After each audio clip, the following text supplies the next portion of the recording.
ברוך אתה אדוני אלוהינו מלך העולם, אשר קידשנו במצוותיו, וציוונו להדליק נר של חנוכה.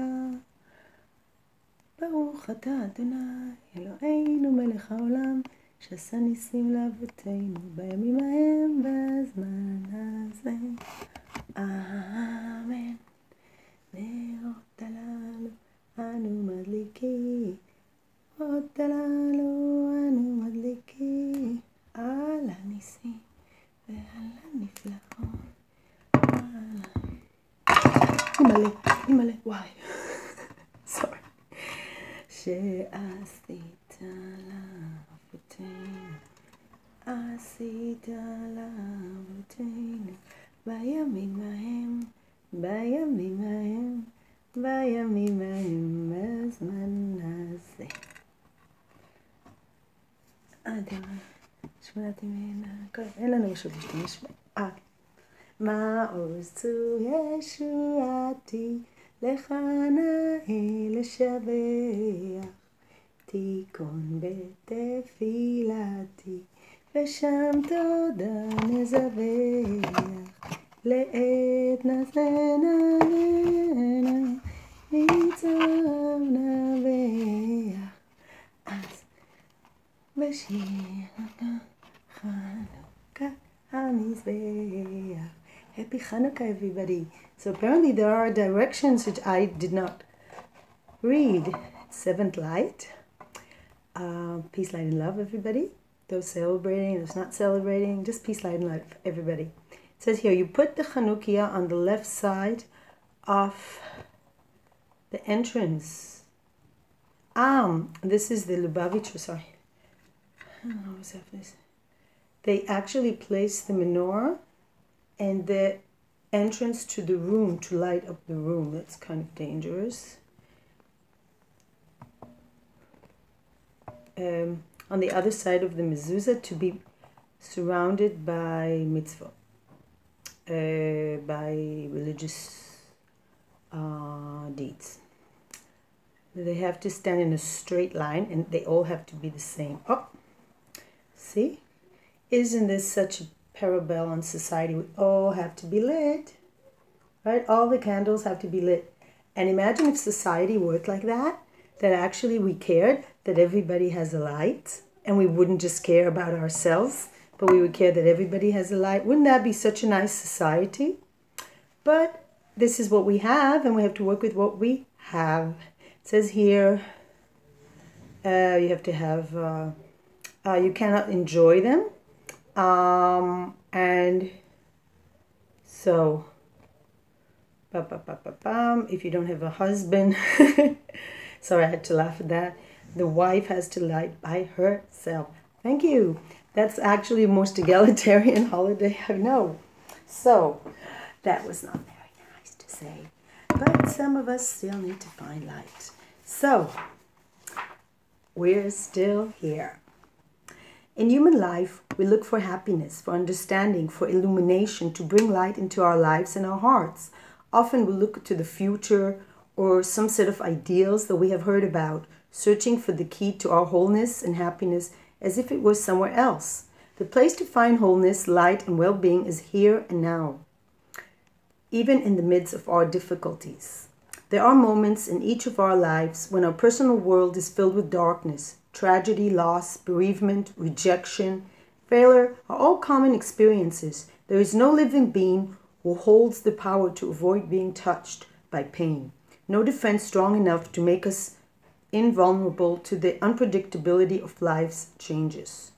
At times, attuning ourselves to the condition of the world we live in, it is easy to believe that we have entered into an age of darkness. We feel appalled and horrified by the collective capacity humanity seems to hold for violence and exploitation, or we despair over the seemingly inevitable destruction of our planet.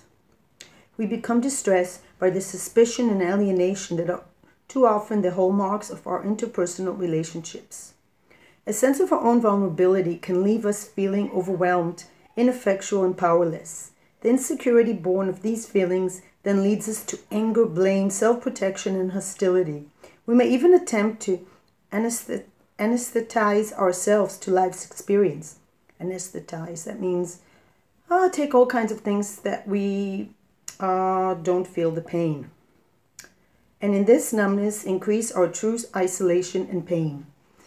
In times of such darkness, we find ourselves longing for an ideal future or seeking miraculous formulas to protect us from pain and conflict. It is not easy for us to accept that there is no cure for living. Seeking a perfection that conforms to our images, our imagination, or stories we have heard, we miss the perfection and the mystery that is here before us every day, the rising of the sun, the beating of the heart, the changing of the seasons.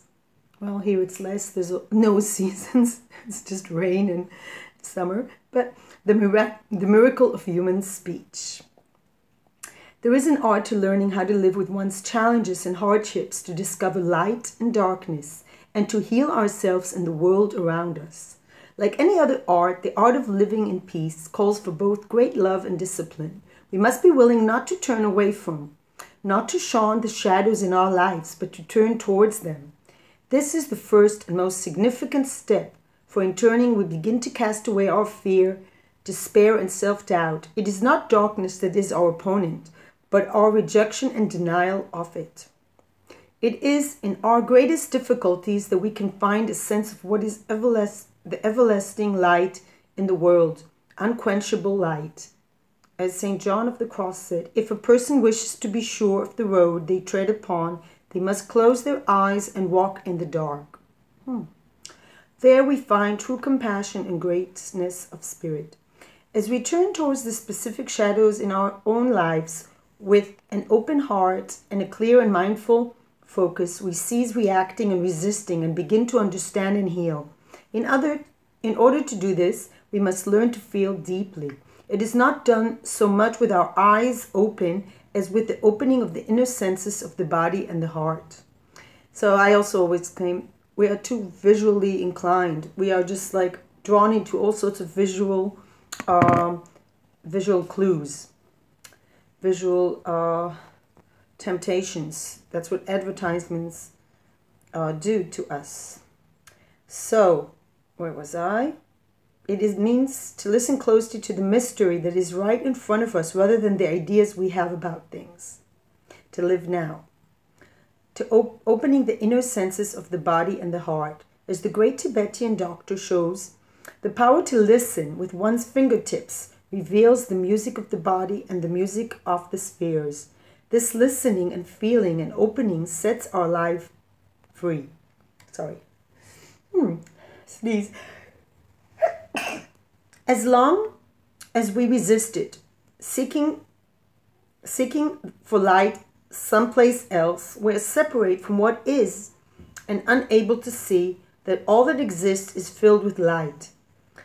Learning to listen with this same sensitivity inwardly, we discover new depths of calmness, new resources of energy and effectiveness. So, here's the key. Inside, that's the most important part. That's a song by Ruffy, the great Canadian songwriter and singer. He has a tape for children. If you don't know it, I warmly recommend it. And he says, inside is the most important part. So, learning to listen with the same sensitivity inwardly, we discover new depths of calmness, new resources of energy and effectiveness. The shadows that we have previously related to as adversaries become our most profound teachers. We learn to meet them with grace and serenity. In that calmness, we begin to understand that peace is not really the opposite of challenge and hardship. We understand that the presence of light is not a result of darkness ending. Peace is found not in the absence of challenge, but in our own capacity to be with hardship without judgment, prejudice, and resistance. We discover that we have the energy and the faith to begin to heal ourselves and the world through an open-heartedness in this and each moment. So, our true nature, our basic goodness shine when we stop looking elsewhere and discover that what we seek has been here all along. We might ask ourselves, who or what do we see as an adversary, an enemy in our lives? What obstacles or hardships are we struggling with? Are we denying? Look at the darkest period of your life, or at one of the greatest difficulties you currently face. What have you resisted in the difficulty or darkness? What have you not accepted that is true? How might you discover the wisdom of a Buddha or the heart of a prophet if you could accept what is actually before you? Difficult though it may be, what freedom and light could come to your spirit in the middle of these very difficulties? Is there another way of being with darkness? How can we extend an open-hearted welcome and grace? How can we see our shadow and hue in the light of awareness and compassion? It is here that we can begin to heal. Just on that note, if we're not aware of our shadows, we're always pointing the finger there. And as you know, when you're pointing the finger there, 3 are facing you. So whatever we accuse others of might be something that is actually an issue we're dealing with. I'm going to share a Sufi story. Mullah Nasruddin was outside on his hands and knees below a lantern when a friend walked up. "What are you doing, Mullah?" his friend asked. "I'm looking for my key. I've lost it." So his friend got down on his hands and knees too, and they both searched for a long time in the dirt beneath the lantern. Finding nothing, his friend finally turned to him and asked, where exactly did you lose it?" Nasruddin replied, "I lost it in the house, but there is more light out here." So are you searching somewhere for something that is not, that you didn't lose there? Are you searching in the wrong place? So that's a good story. I'm trying to pick something not too long because I do want to upload this as soon as possible. So this is part of a series of stories of the spirit of the spirit, stories of the heart, parables of the spiritual path from around the world, edited by Christina Feldman and Jack Cornfield. Those are the ones who write Chicken Soup. If you know that series, highly recommend it. So, and there's a very interesting story. It's very short. I like short stories because I feel not only it doesn't challenge the concentration and the ability to focus, but it also gets to the point. And I like few words that say a lot. So let's see. Although sometimes the story also can lead us towards a path and teach us patience. But here is something I thought was quite interesting.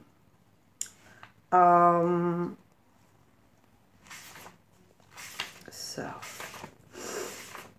I'm going to look for this story. Tap, tap, tap. Time passes by. So here's another story about Mullah Nasruddin. I really do like the Sufi stories. And we have a special guest today, and this is the flower. This is a flower that's very typical to Israel. I don't know, it has a horrible Latin name. In Hebrew it's rakefet. I really love it.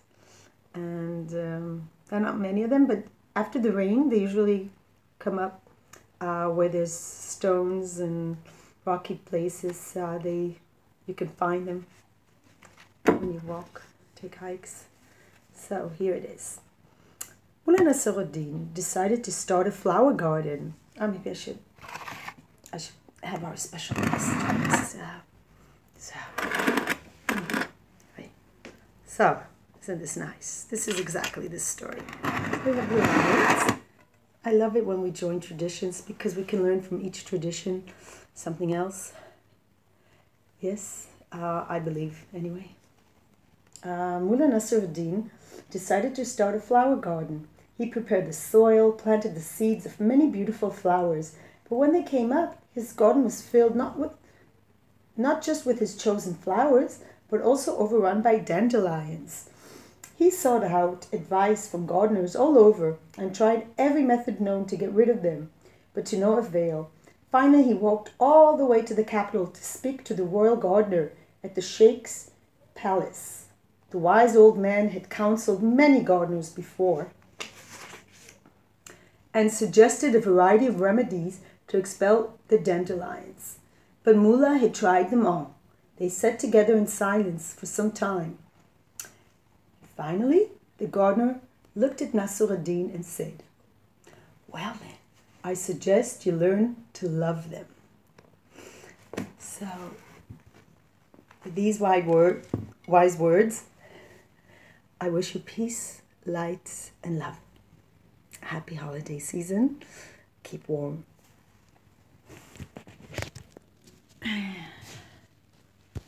I'm the flower. The flowers in me.